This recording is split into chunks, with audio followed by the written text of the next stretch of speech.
August 24th, 79 AD. A city of 20,000 people. Shops are open, bread is baking, children are playing in the streets. Somewhere, a man is writing a note. It will never be delivered. By the next morning, Pompeii will be buried under 6 meters of ash.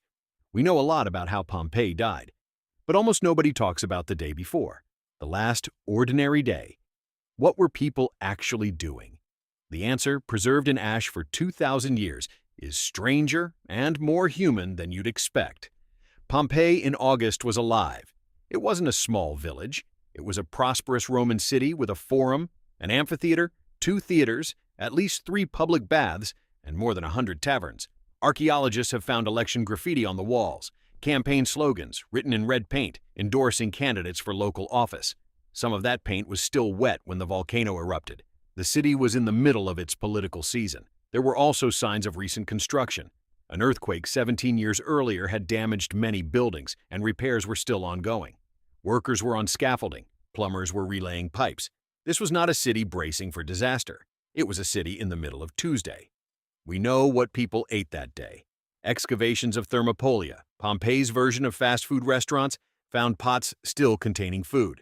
Researchers identified duck, pig, fish, snails, and fava beans.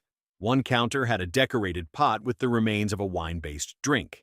People were eating out. The city had at least 80 food counters. Most Pompeians didn't cook at home. They didn't have kitchens. They bought food from street vendors, just like you'd grab lunch on the way to work. Some people were at the baths. The public baths were social hubs. You'd go to bathe, yes, but also to gossip, make deals, and spend time. In August, the water would have been cool and the conversation loud. There may have been games. Evidence suggests the amphitheater was in use during the final weeks. Spectacle was part of daily life. Here's the part that stays with you. Vesuvius had been giving warnings for days. Small earthquakes, springs drying up, animals behaving strangely. Some wells ran dry, but the Romans had no concept of a volcano. The word didn't exist in Latin. They knew Vesuvius as a mountain, one covered in vines with fertile soil surrounded by farms and estates. It was beautiful, not threatening. The earthquakes weren't unusual either. The region was seismically active. Tremors were common. People ignored them. Pliny the Younger, who watched the eruption from a safe distance, wrote that his uncle, Pliny the Elder, was so unbothered that when a cloud appeared over Vesuvius, he called for his sandals and went closer to observe it. He treated it as a scientific curiosity. Nobody knew what was coming, because nobody had ever seen it before. When archaeologists uncovered the plaster casts of Pompeii's dead, they found something unexpected. People didn't die running. Many died exactly where they were, in their homes, in groups, huddled together, families, parents holding children. One cast shows a man covering his face with his cloak. Another shows a dog chained up, coiled in its final position. There's a woman found with jewelry and coins. She had packed to leave but didn't make it. Some did escape.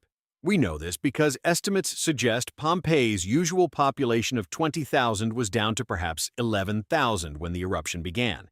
Thousands had already fled, either at the first warning or in the early hours of the eruption. The ones who stayed made a choice.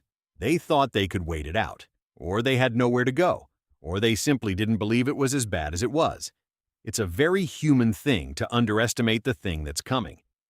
The day before Pompeii died was a completely ordinary day. People argued over elections. They ate lunch at the counter down the street.